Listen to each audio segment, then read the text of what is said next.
درنو اوریدونکو سلامونه، وخت مو په خیر. د پوهاوي د پودکاسټونو په لړ کې نن راته ځوان لیکوال وحید الله کاروان د شنو ګټو قاضي په نوم د رحیم الله بشارت پر یو ناول خبرې لري.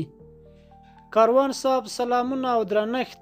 که پیل له دې وکړو چې د شنو ګټو قاضي ناول ولې مهم دی او تا ته یې لوستل څنګه وو؟ سلامونه او درنښت صالح صاحب، تاسو ته د پوهاوي د پودکاسټونو لړۍ درنو اوریدونکو او لیدونکو ته خدای دې چې ټول به روغ او جوړ وي، د ژوند چارې به هم ښې روانې وي. دا چې نن د شنو ګټو قاضي پولیسي ناول د رحیم الله بشارت پر داستاني اثر باندې خبرې کوو. ستاسې د لومړۍ پوښتنې په ځواب کې باید ووایم چې د شنو ګټو قاضي په معاصر ادب کې بخصوص په داستاني ادبیاتو کې یو مهم او ځانګړی اثر دی. زما په نظر اهمیت او ارزښت یې په دې کې دی چې په دې ناول کې د یوې سیمې ډېر خوندور هغه انځورګري ورسره شوې ده او ترڅنګ یې د یوې سیمې یا د پښتنې ټولنې هغه ارزښتونه، نیمګړتیاوې، توره برخه ډېره ښه بیان شوې ده. په داسې ډول باندې که یو چا دغه سیمو ته سفر هم نه وي کړی او دغه سیمې نه وي لیدلي هم او له پښتنو سره آشنا هم نه وي، هغه دغه داستان لولي نو هغه به هوبهو له دغه کرکټرونو سره په دغه سیمه کې قدم په قدم روان وي او دغه هر څه به ورسره داسې حس کوي چې زه د هر څه په خپلو سترګو وینم. ارزښت یې په دغه کې دی چې دا د یوې ټولنې ډېر خوندور انځورګري کوي. په هغه کې هم ارزښتونه د ټولنې راغستي، هم یې دود کلتور راغستی دی او ترڅنګ یې هغه د ټولنې نیمګړتیاوې چې ډېرې مهمه دي، هغه د ټولنې توره برخه چې ډېره مهمه ده، دا یې ډېره خوندوره راغستې ده او ډېره ښه بیان کړې ده. زما لپاره یې لوستل نهایتاً خوندور وو.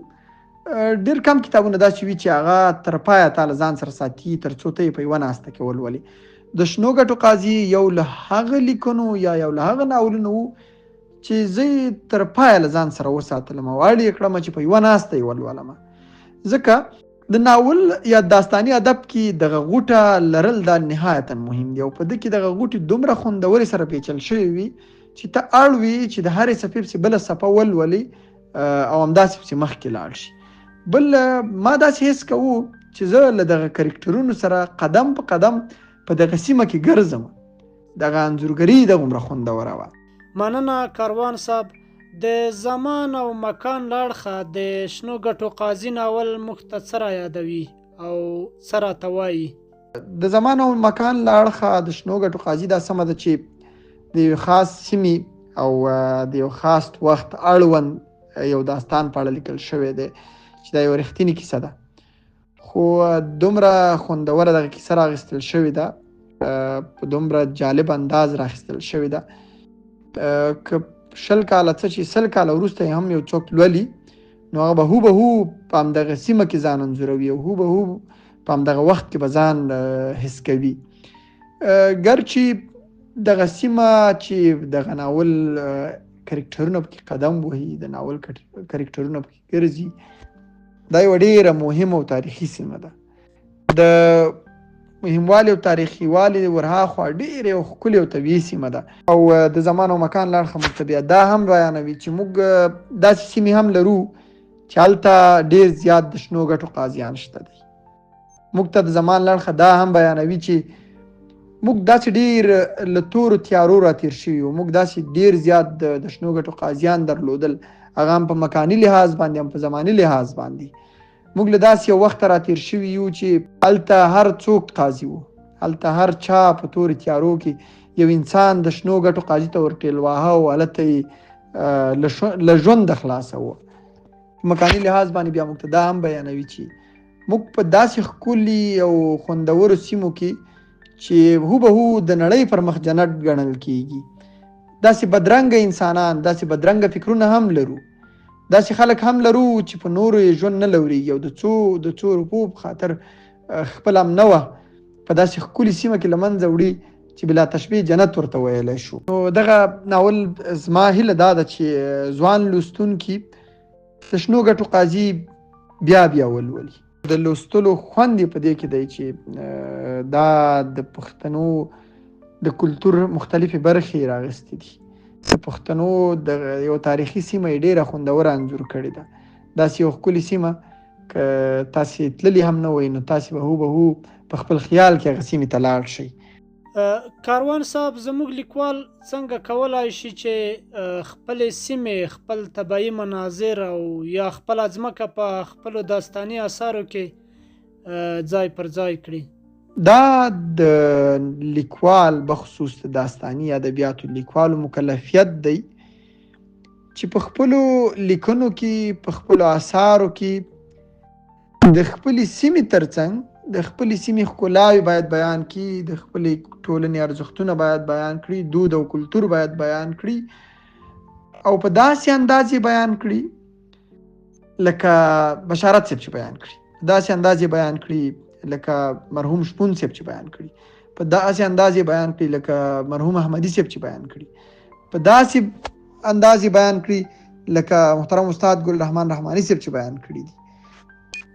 د خپلې جغرافیوي سیمو او طبیعي مناظرو ځای پر ځای کولو ګټه به دا وي چې لوستونکی به ځان په دغه داستان کې دخیل ګڼي، دغه داستان به خپل ګڼي او خپل ځان به دغه داستان ګڼي.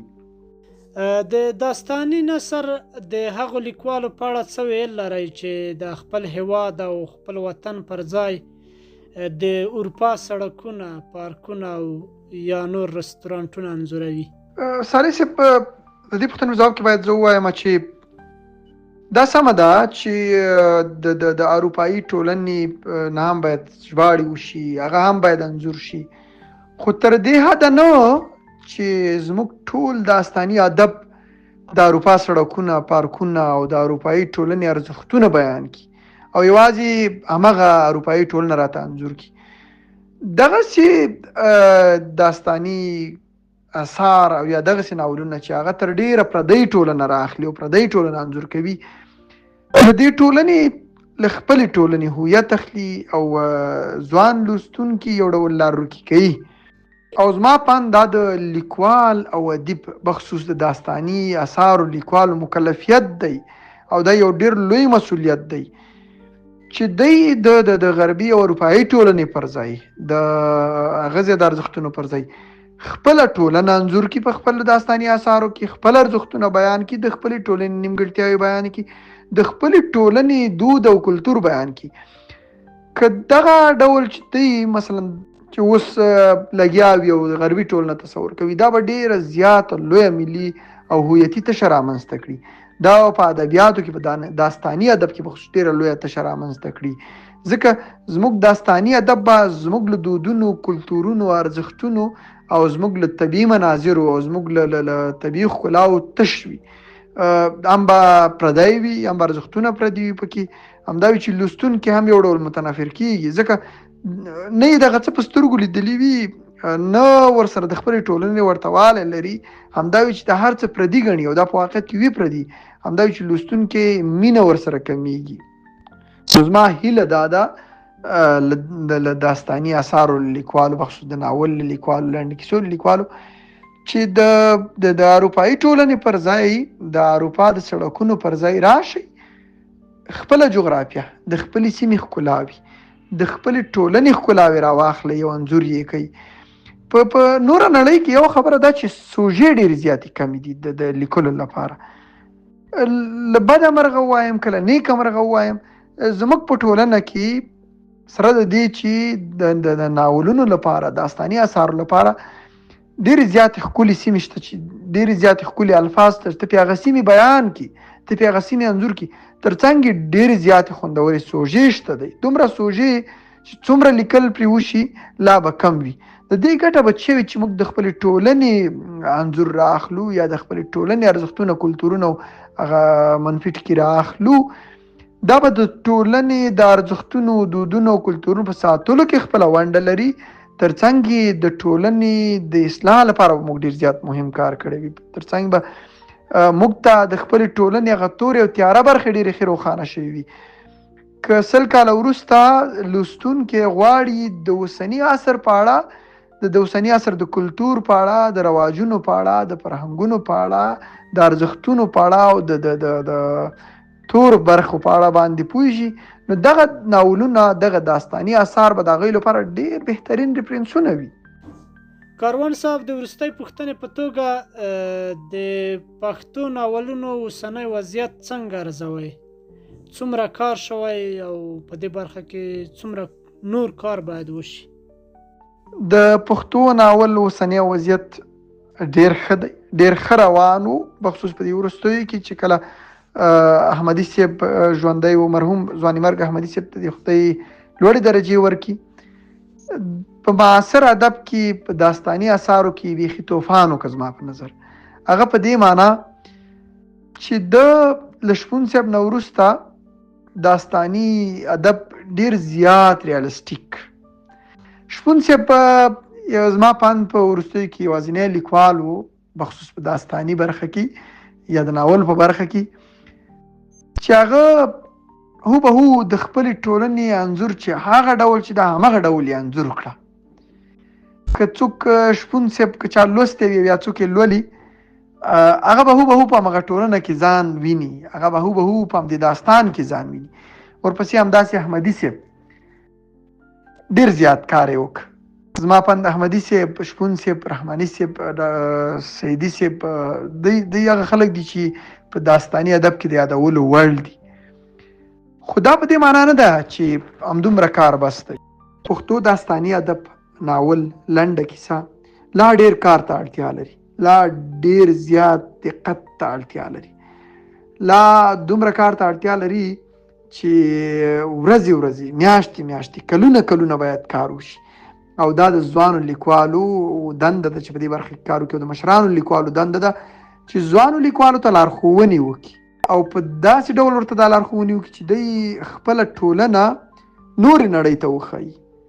زموږ د پښتو ژبې ناول او داستان باید نورو ژبو ته وژباړل شي، او دا به هله ژباړل کېږي چې دغه انځورګري، دغه ارزښتونه او دودونه په دغه داستانونو کې په داسې ډول بیان شوي وي چې رښتینې وي، عیناً لوستونکی پکې ځان وویني، هر لوستونکی پکې ځان وویني. نو لا ډېر کار ته اړتیا لري د پښتو ناول، لا ډېر کار باید وشي.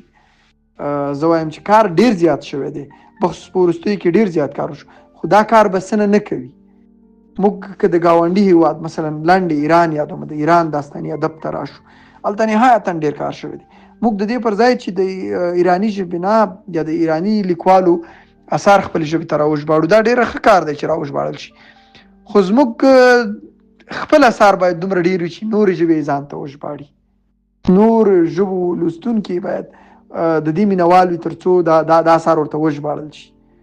او دا هله کېږي چې د داستان برخه کې، د ناول برخه کې پښتو کې ډېر زیات کار وشي.